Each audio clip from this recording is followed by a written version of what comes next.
Hello, everybody. My name is Will McMahon. I'm Director of Action on Empty Homes, and I want to welcome you all to this Campaign Against Empty Homes rally, jointly organised with Homes for All. We've got lots of speakers and live stream protests will be joining us during this hour. Each speaker is going to have 3 minutes, and we're going to ensure that they stick to that time.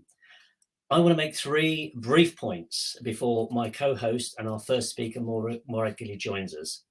First, we face a national empty homes crisis. Numbers have risen by 20% in the last year to well over 250,000. Empty homes can be found in council estates that are scheduled for demolition. They can be found in the new shiny flats we can see going up all around us. And we can also see them in the growing number of whole house Airbnbs. There are tens of thousands of these Airbnbs. I want to welcome campaigners from Hastings who are taking action on Airbnb because of the impact on their communities, and York, where campaigners are doing the same. There are also 250,000 second homes, many in desirable coastal and rural areas of the country, that are driving up rents beyond the pockets of working people. This is a national problem. It's a rural problem, it's an urban problem, and it's a coastal problem. Together, long-term empty homes and second homes add up to 500,000 houses without a permanent resident, and this is creating unaffordability in housing. Second, we know that the pandemic has laid bare the health crisis and the costs of housing inequality. This inequality was demonstrated again by none other than ITN News at 10, who've been running these reports over the summer, showing some of the absolutely disgraceful conditions that people are living in. The reports are gobsmacking and show something has gone badly wrong with the housing market that we have today. Third, we're in the middle of an environmental crisis. As the Royal Institute of British Architecture argued in September, we should stop knocking buildings down and retrofit instead. It's much better for the environment. Council estates should be retrofitted, long-term homes should be retrofitted. Together, they could lead a retrofitting revolution. So as somebody recently said, and I think they said it very articulately, and they summed up my thoughts about this issue: enough blah, blah, blah. It's really time to take action on empty homes. And with that, I'm going to hand over to my co-host, Morag Gillie from Homes for All, who is our first speaker. Morag.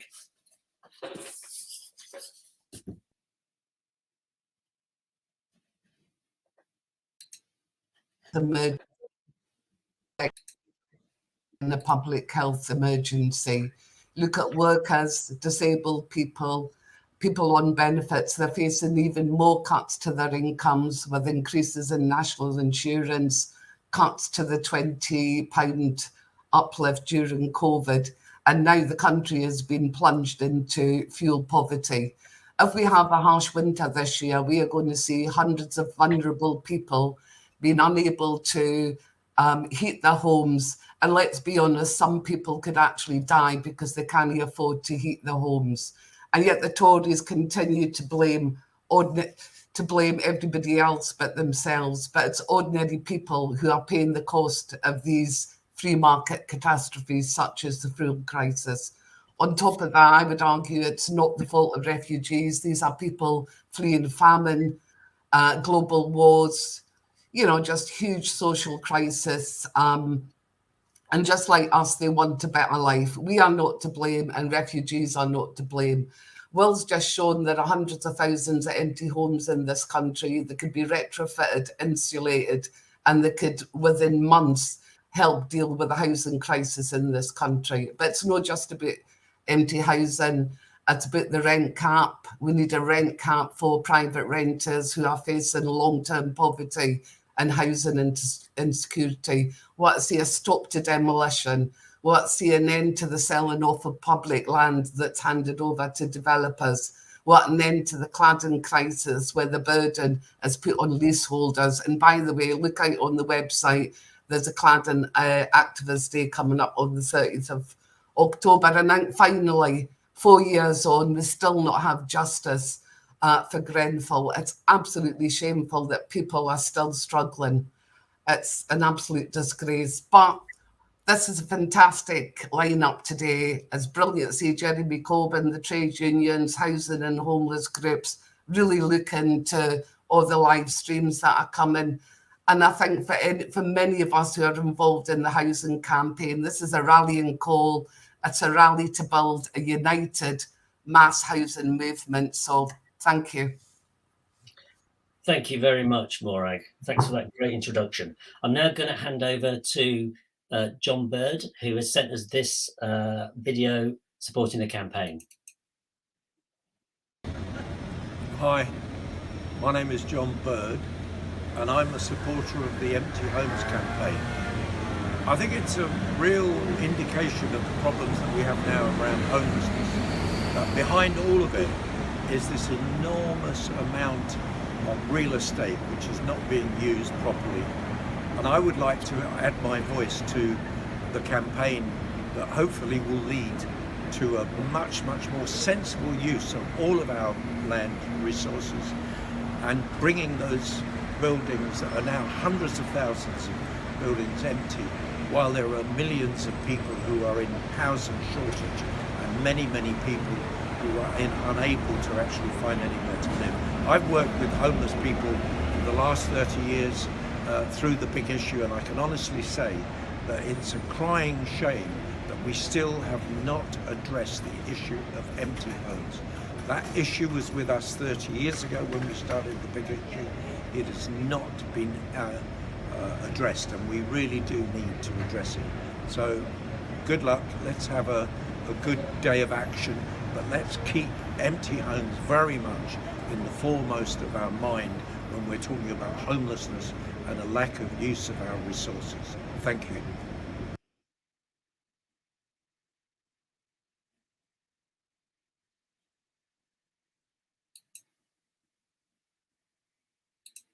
Thanks very much for that, John, and it's really great to hear from you. I'm now going on to our next speaker. Before we go to Southwark for a live stream, our next speaker, we're really pleased to have her with us. It's the new co-leader of the Green Party, Carla. Carla. Good morning. I'm proud to support this event, standing up for renters and those facing homelessness and helping make housing accessible for all. Many of our big cities are becoming hollowed out, packed with luxury build-to-rent investment properties in newly developed city centre locations, standing empty while over 250,000 people were trapped in temporary and overcrowded accommodation at the height of the pandemic. Investors exploit the housing crisis at the expense of people on low and average incomes who are increasingly forced into poverty or forced out of the towns and cities they've always lived in by rising costs. As the Nobody's Home report by Action on Empty Homes points out, even schools are now closing in some places as rolls fall in response to areas becoming too expensive for families on average incomes. A quarter of adults couldn't last more than a month without borrowing to pay their housing costs if they or their partner lost their job. 7 in 10 private renters say they would need to win the lottery to afford to buy a home. Part of the solution, I believe, is a living rent for all through rent controls and more secure tenancies for private renters. I also look to Berlin's recent referendum that supported expropriating and socialising large landlords. And part of the solution is bringing all of the long-term empty homes back into use, both private and social housing. Leaving homes empty is such a waste. In many cities, especially London, there's a political agenda of estate regeneration which often disregards the wishes of the people who live in them and does nothing to help the housing crisis, in fact, often making it worse. In January, my colleague, Green London Assembly member Shaun published a report showing that over 6,000 social rent homes in London have been lost due to demolition since 2003. If we want a real green recovery, sustainability, of course, has to be at the heart of it. The climate emergency demands refurbishment, not just demolition. In fact, we need a retrofitting revolution. Retrofitting long-term empty homes can bring them back into use, simultaneously tackling the housing crisis, fuel poverty, and the climate crisis. We've all seen the terrible spectacle of tens of thousands of litres of milk being poured away and healthy livestock culled while millions rely on food banks. These market failures are mirrored in the UK by the hundreds of thousands of empty homes while thousands more are homeless. The free market is simply unable to meet housing needs, as demonstrated by decades of house building alongside soaring living costs. The Green Party recognises that affordable, secure and comfortable accommodation is a basic human right, not an investment opportunity. Thank you for having me on today, and I'm sending all my best wishes for the rest of the day's actions online and in person. Thanks. Thank you very much, Carla. That's really, really appreciated. And it's great to see the Green Party getting behind this. And we look forward to campaigning with you in the future. Thanks very much. We're going to go to our first live stream now, and it's Southwark. So if we can bring Southwark in. Southwark, can you live stream? Thank you. There we are. Yeah, we can. Thanks, Will. And welcome to Southwark and the Aylesbury estate. Southwark, where there's more than 16,000 people on the housing waiting list, and on this estate there are currently 600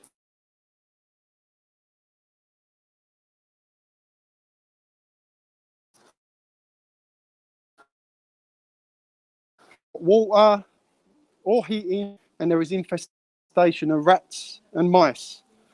Southwark, where in recent years thousands of council houses have been demolished on Haygate estate and here on the Aylesbury. The Haygate had over 1,100 council houses and was sold by Southwark Council for nothing to a developer. A one-bed flat is on the market there for 640,000, and impossible for any of our class or any people in Southwark to afford that. As you can see, what we're doing is we're walking down this balcony, and there are all of these empty properties. This is just one floor of the Aylesbury estate. So what is Southwark Council's solution to the lack of housing here? Well, you can see on the front page of the local news, Southwark Cabinet Member for Housing is saying the only way to clear the waiting list is to infill on estates. What a load of rubbish and a lie. Let's think about what infill means. It means building on any little space they can find on our already densely populated estates. It means our estates taken away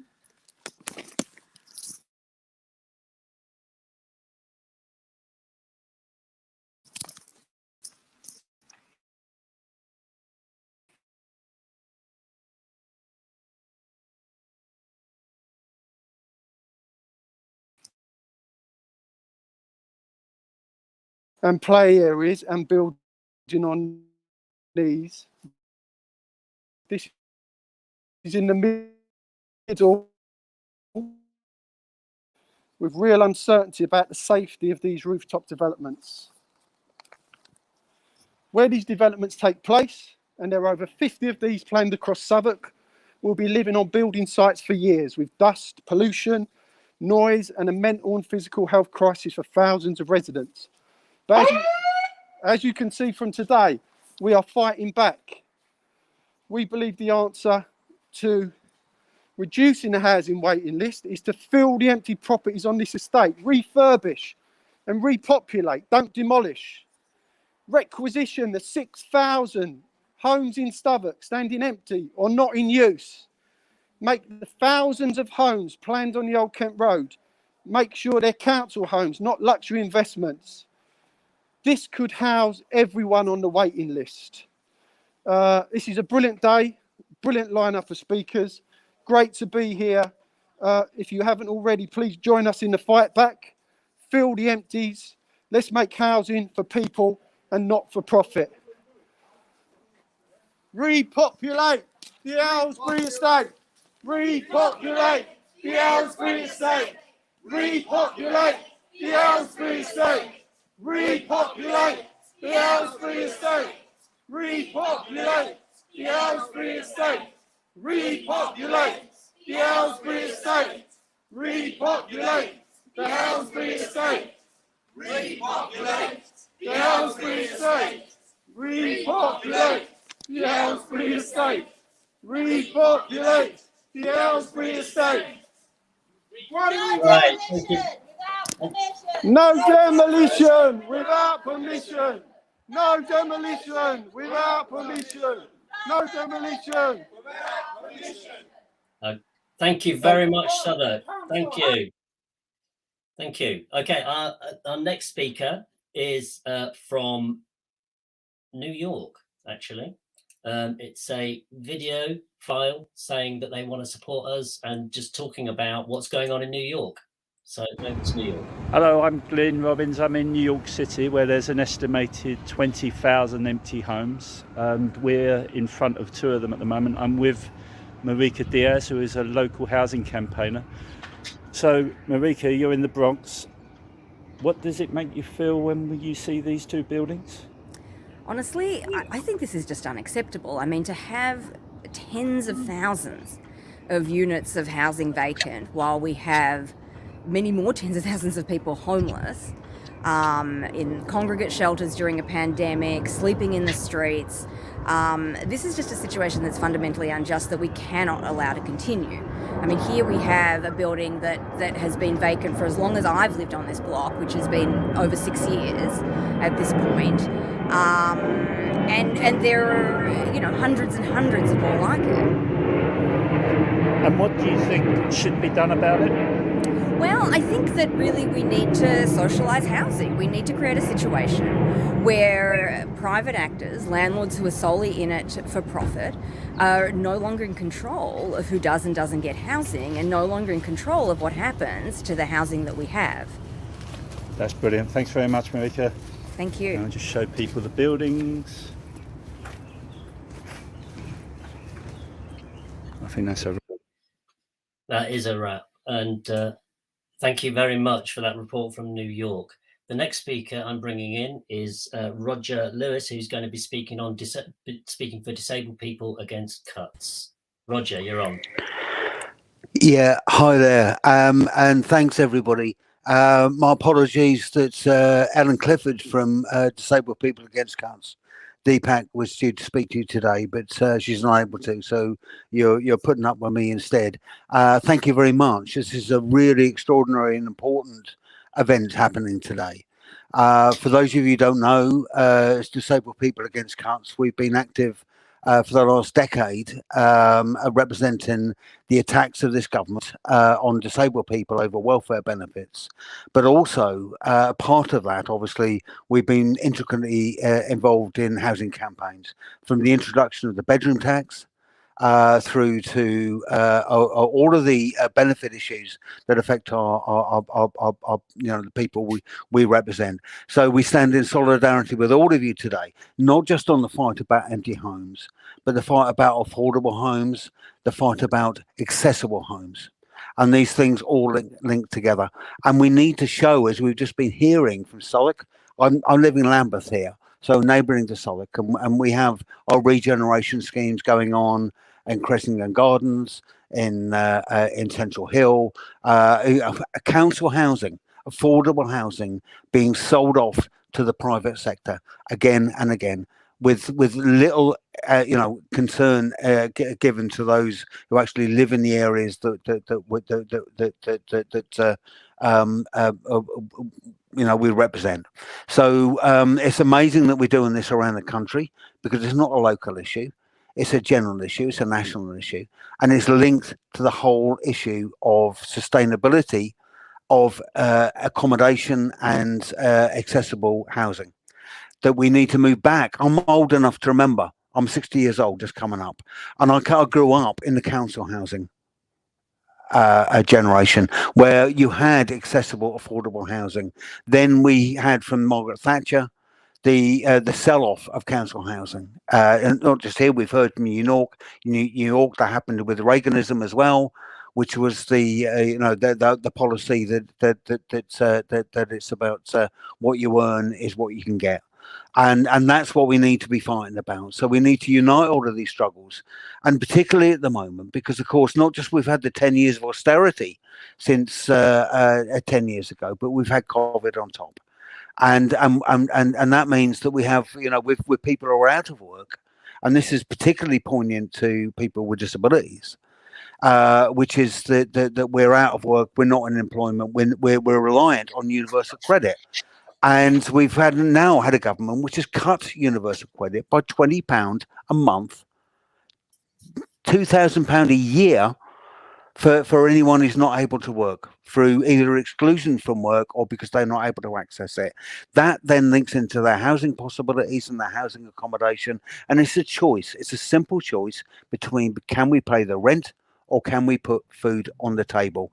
That's the government we're looking under. When Boris Johnson in Manchester at the Tory Party conference has been talking about we're now living in a high wage economy, you realise how out of touch, how completely out of touch these people are from the reality of the majority of people that their policies relate to. We can't sustain this anymore. We need to build these campaigns. And that's why the Empty Homes campaign is so important, because as I said at the beginning, because it links to the general issue about housing, about cladding, about sustainable housing, about accommodation that's affordable, that's about accessible housing for the people who need it. But it's also about wages and employment and sustainable communities and everything else that we're dealing with. And that's the message that we need to do. That's why what we're doing here today is so important. Solidarity to these amazing demonstrations that are happening around the country. I'm looking forward to hearing the rest of the live streams. And let's build on here today and go on and forward and tell this government we are not putting up with this. Thank you. Thank you very much, Roger. Thank you for that. That's really appreciated, that message of support. It should be said, of course, that when you're retrofitting long-term empty homes, you should be retrofitting them so they're accessible for as many people as possible. So that gives us a real opportunity to retrofit those long-term empty homes, council estates, so they're fully accessible for people who need full accessibility. What I'm going to do now is I'm going to go over to our friends in Hammersmith. We're a bit early, Hammersmith, so I hope you're ready for us. And I'm going to add you to the stream. Hello, it's Emma Code, councillor and former MP. We're standing on Kensington Road, right in the middle of Kensington, outside one of my bugbears, 1 Kensington Road. Used to be a 700-bed hotel, which fed High Street Ken. It's now a block of 97 super luxury flats, some of which have never been sold, apparently. Most of which I never lived in. I've only ever seen 4 flats with lights on, 4 out of 97. I think that's absolutely despicable. It's despicable because the council allowed this. It's despicable because the law allows this. And given the number of homeless people we have in the borough, it should not be allowed. There should be laws against it. There should be something that we can do. I'm not saying we should compulsorily purchase these, but the absurdity of having empty homes when we have people living in a pretty appalling temporary accommodation outside the borough, losing all their family connections, is just shocking. Even worse is that all the way down this road, from 375 Ken High Street, all the way down to 1 Hyde Park, there are super luxury homes which are partially empty, owned by overseas owners, so they can't be contacted. People don't live them as time, and people who do don't give anything to the local business or the local community, whatever. This is not what this borough is about. We don't need it. We should look after people. Kensington is better than that. The council and the government need to do better. They need to tackle this and not just wring their hands in woe. They have laws to do this. They have to implement those and stop breaching their own policies. Thank you. Around here. Thank you very much. Housing is a human Thank you very empty homes. Housing is a human right. Fill empty homes. Housing is a human right. Fill empty homes. Thank you very much. Thank you very much, Hammersmith. That was fantastic. Thank you. I'm going now to bring in our next speaker, and needs no introduction, I think. Our next speaker is Jeremy Corbyn. Jeremy. Thank you, Will. Thank you for inviting me on today, and thank you everyone that's on this call. And I think what's just come from Hammersmith is absolutely brilliant. Housing is a human right. That surely has to be the basis of everything within our society. There are, at the moment, probably nearly 300,000 empty homes across the country. There are at least 100,000 people living in unsafe temporary accommodation, unsafe in the sense they have no security of tenure. And there are many thousands of people living rough or somewhere near rough. That is the reality of modern Britain. Now, councils do have the power to levy a 300% council tax on empty homes. I think they should all do that. But that really isn't enough, because the problem we have in our housing at the present time is that it is dominated by speculation. It is dominated by people making money out of the housing shortage. Councils that want to build homes, like my own does, Islington, and they've done very well on building council homes. Their problem is they don't get full funding for it. They only can do it by balancing the books on each site, which means that we don't get 100% social housing on every new development. We get somewhere less than that, including some private development that goes with it. There has to be greater powers given to local authorities to build as well as to buy on the open market, and to buy back places that were sold under right to buy. I think right to buy should end. I think we should be moving into an era of tough rent controls and permanent tenancies in the private rented sector as well. The issue of empty homes around the country is a standing disgrace. If you look across the southwest of England, where there are many second homes, those second homes are occupied for a few weeks or a couple of months per year. Their presence leads to a loss of schools, a loss of shops, a loss of community life in those villages. Across London, it is often very big, very expensive homes that are deliberately left empty as investments. I think they should be, if they're being deliberately left empty, taken over and redistributed to those in desperate housing need. The market is not going to solve the housing crisis that affects this country. It is only empowering public authorities and local authorities to deal with it that will do that. There is also an environmental issue here, that some of those empty homes are not in very good state. They need to be refurbished. They need to be repurposed. Refurbishing older properties, retrofitting, putting in good quality insulation in them can be done, and is a much more efficient and environmentally sustainable way of dealing with new, rather than new build, which obviously has huge carbon footprints that go with it. And so I just finish with these points. We need a serious building program all across the country, a serious building program to build housing for those that desperately need it. The price of not doing so is borne by families living in short stay, sometimes bed and breakfast accommodation, sometimes hostel accommodation. That has a mental health impact on them. It has damaging effects on children's achievements in school, and those that are living in insecure private rented and frequently have to move often seriously underachieve in school because they're moving schools the whole time. If we had a government that seriously cared about the life chances and living standards of all of the population rather than the wealthiest minority, we would, as a matter of national endeavour, be tackling the housing crisis. It has to be done. The power of protest, the power of people on the streets, the power of campaigns like this can and will change things. My full support to all those campaigning all over the country today. Well done, Big Issue. Well done, Unite. Well done, everybody that's got involved in this campaign today. Let's take it forward, not just one day of action on empty homes, all the year round. And where we could start with all of us making a demand of our local authorities, go and look at the empty homes in your borough. In my borough's case, there are apparently 649. Challenge the owners of those places, and if need be, take legal action to bring them into use. When you see people sleeping on the streets outside a deliberately speculatively kept empty property, it is immoral, it is wrong, and it's got to change. Thank you very much, Will. Thank you, Jeremy, for that contribution. That's brilliant. I will now like to go on to our next speaker. I have a speaker for us who's called Irfan. Irfan is a refugee from Iran. He wants to speak about the issues that he and many other refugees face, particularly around housing. He would like to remain anonymous for obvious reasons.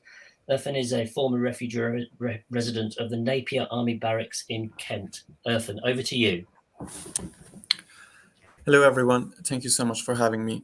I was held in Napier Barracks for 4 months, a prison-like accommodation which was housing 400 asylum seekers in total.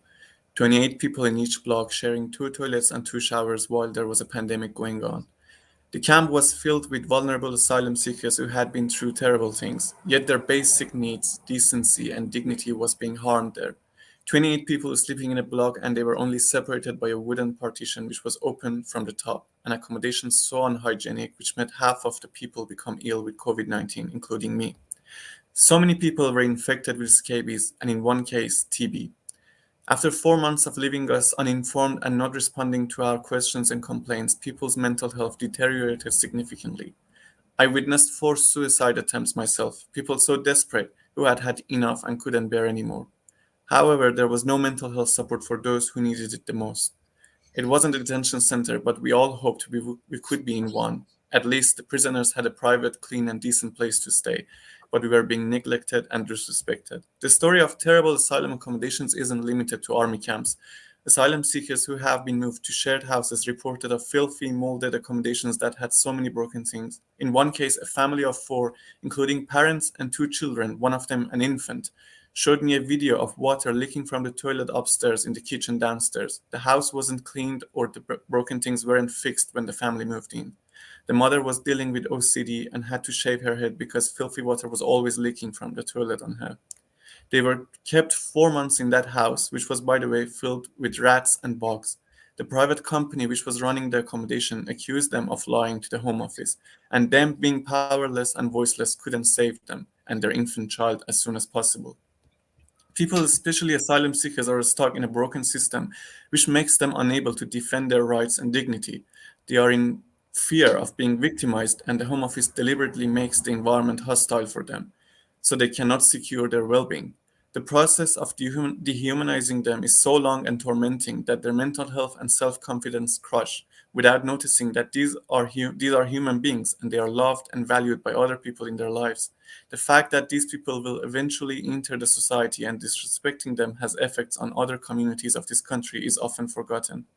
I really hope one day having access to a decent accommodation to live and respecting each other without considering the immigration status, color of the skin and nationality become necessary in the eyes of our policymakers. Thank you so much. Thank you very much, Irfan. That's really, really appreciated.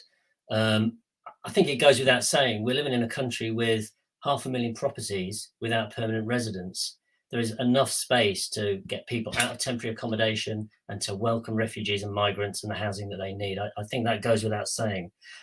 Before we go on to Southend Fossett's campaign, I just want to give a shout out to all of the people, all of the organisations that are backing this campaign, and you can see them here. I'll read them out. You can see them behind me. It's Ourselves Action on Empty Homes, Defend Council Housing, DPAC, Fuel Poverty Action, Greater Manchester Housing Action, Homes for All, Labour Homelessness Campaign, The Big Issue, Radical Housing Network, Renters' Rights London, Social Housing Action Campaign, Peace and Justice Project, People Before Profit, Streets Kitchen, Street Storage, Yes to Fair Development, Unite Community and Unite the Union. So I really want to say thank you to all of those organisations for getting behind this project and this campaign.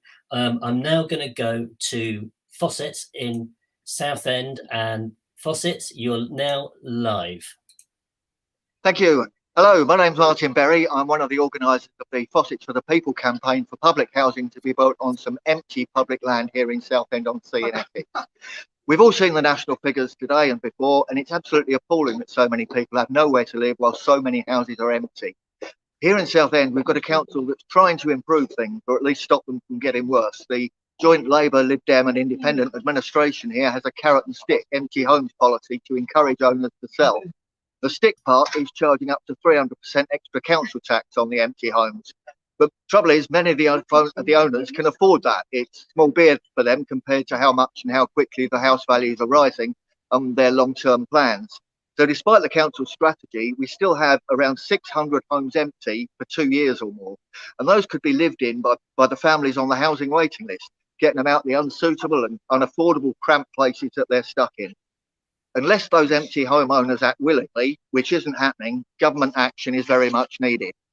Our council here doesn't own much land, hardly any at all. So any council house building is done piecemeal when it can be, and is very, very small scale.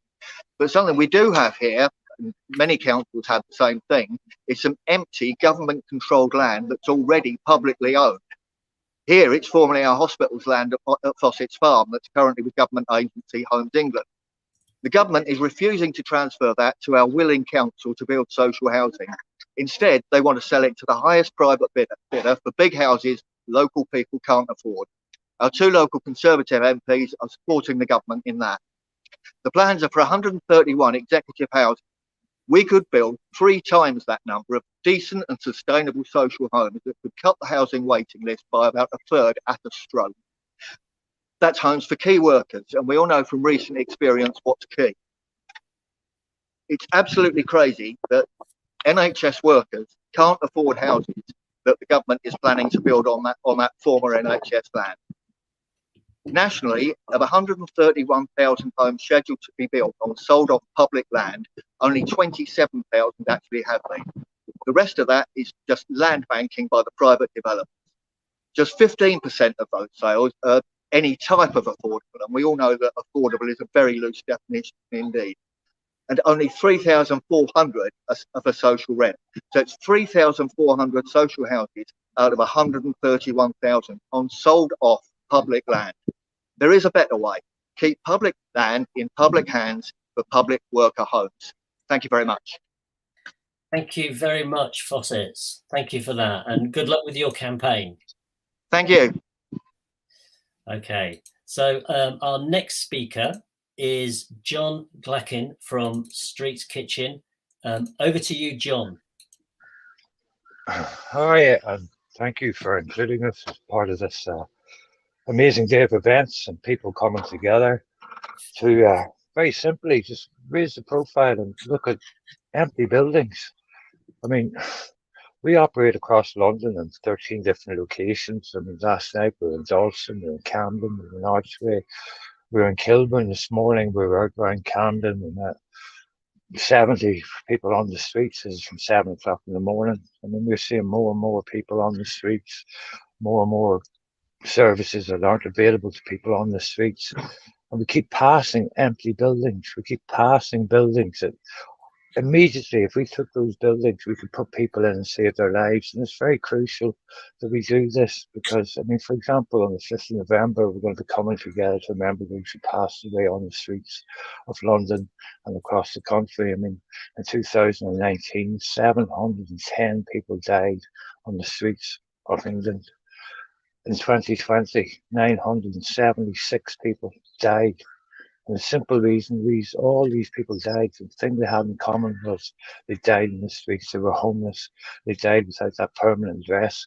And there's hundreds of thousands of buildings lying empty. We should take immediately, let's take them.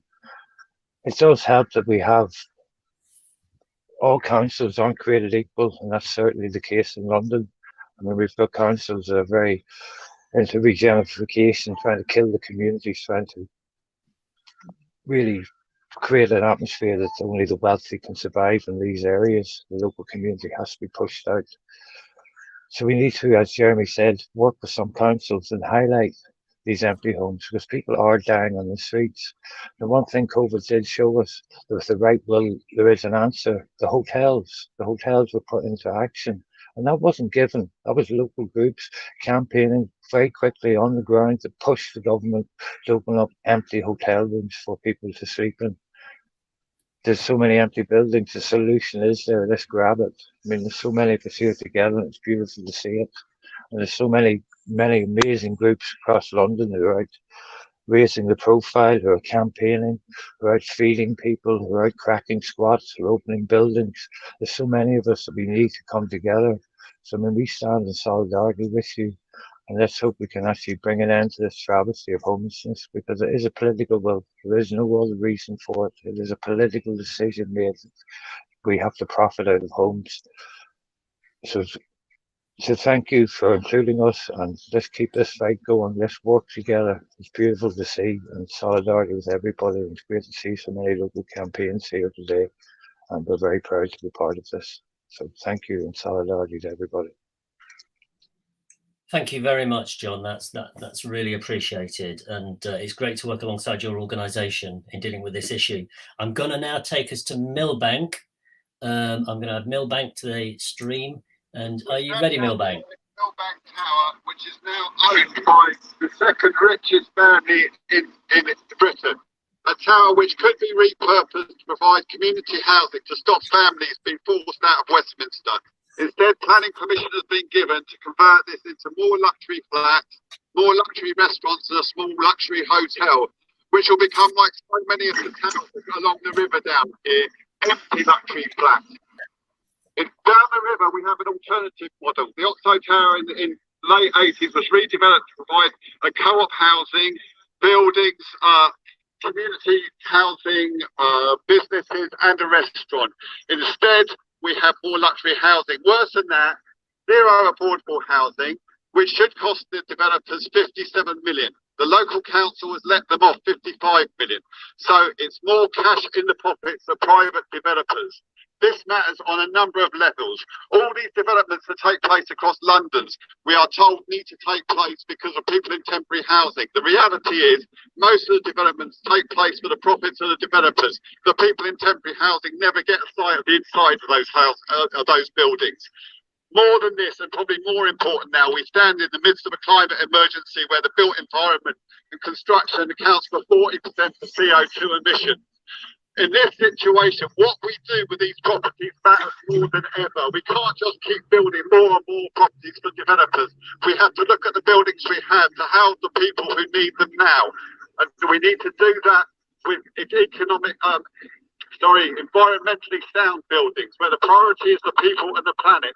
So we say, homes for people, not for profit. Homes for people, not for profit. Homes for people, not for profit. Homes for people, not for profit. Homes for people, not for profit. Homes for people, not for profit. Homes for people, not for profit. Homes for people, not for profit. Brilliant. Thank you very much from Millbank. What a great process. Absolutely excellent. Thanks very much.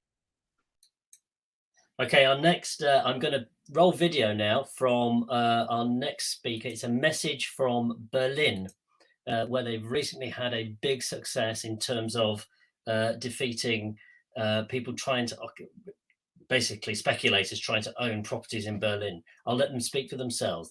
It's a really good video. From Berlin, we are the cheerleaders of the Right to the City for All working group inside the Deutsche Wohnen & Co. Enteignen campaign. Our campaign just won a referendum to expropriate all profit-oriented corporate landlords who own more than 3,000 apartments in Berlin. And we won! Yay! So we're very happy to be part of the same movement to stop financial speculation over a basic right, which is housing. So we're here cheering for you. All the best. 5, 6, 7, 8. Housing is a right for everybody. No discrimination. We speak every language. We shape our cities, caring for each other. Fight by our side. Come join the party. Woo! Yes! Woo! I think that's a fantastic example of what happens when you win. And if when we're going to win this campaign, we're going to go out there and do that kind of thing, I think. Okay, I'm going to bring in now Islington. We're going to bring them in early. So Islington, I'm going to add you to the live stream and take it away.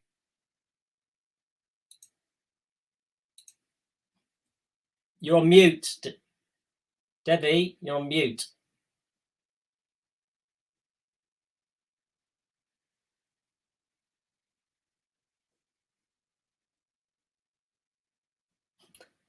Okay.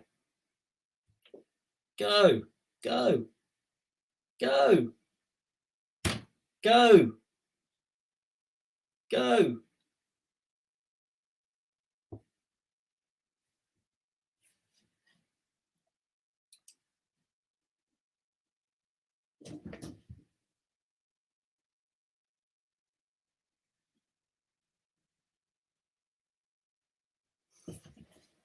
I think we're going to have to leave a little while till they get their volume sorted out.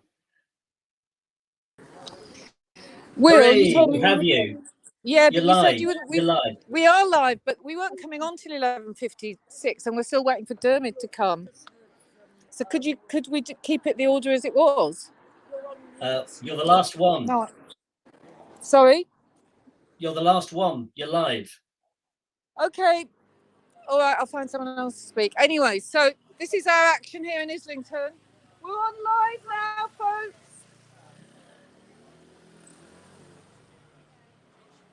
Who would like to speak about what's going on here? Dermot's not here. So Una, our councillor, is going to speak about what's going on here. Hello everyone, we're down here at this site which has been sold to private developers left for years and years when there's a big need for social housing. So these people, whoever owns this, need to get their act together and give us some homes for our residents.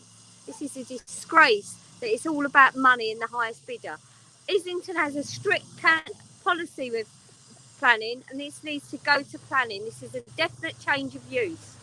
So come on and I join everybody today here that stand here and all these other sites when we've got such a homeless problem and such housing, so many people on our housing list waiting for properties. So do the right thing, tackle this now and write to the government and say enough is enough. Give us our places back. This needs to be for social housing, if not half for social housing. Yay!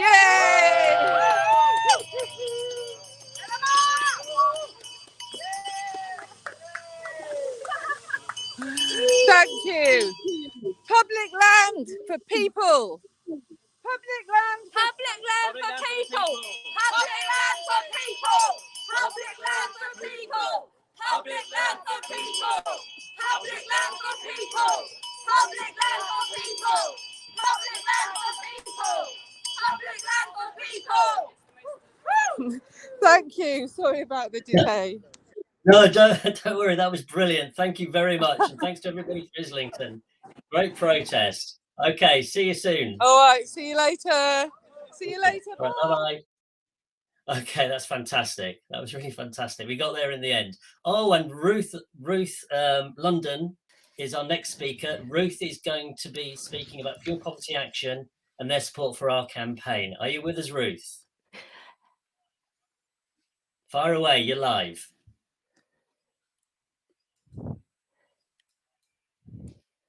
Yes, I am. You're live. Can you speak now, Ruth? I certainly can. I'm really delighted to be here. You all may have heard from Fuel Poverty Action in this energy price crisis, where millions more people are terrified that they won't be able to heat their homes. Or you may have heard about our campaigns on housing and heating, or cladding, or the crowdfunder we've just launched. But here I just want to make one point: retrofit empty homes. We first got involved with Action on Empty Homes when we were responding to a government consultation on improving energy efficiency in the private rented sector, because homes let out by private landlords are often the coldest, the dampest, in the worst repair, and they often need major building work and new heating systems, retrofits, before they're fit to live in. And thousands of people die from cold homes every winter, 10,000 or more, and it will be more thousands with fuel prices rising and also with the changing climate. But we're being told that you can't make private landlords spend anything significant on bringing their homes up to a reasonable standard. Why? Because they'll go on strike. They'll leave the rental market and leave more people homeless. They'll switch to Airbnb, or they'll leave their properties totally empty, like a buy-to-rot investment bond. That's the argument, that landlords have us over a barrel because they own the buildings we need, so they can't be forced to insulate.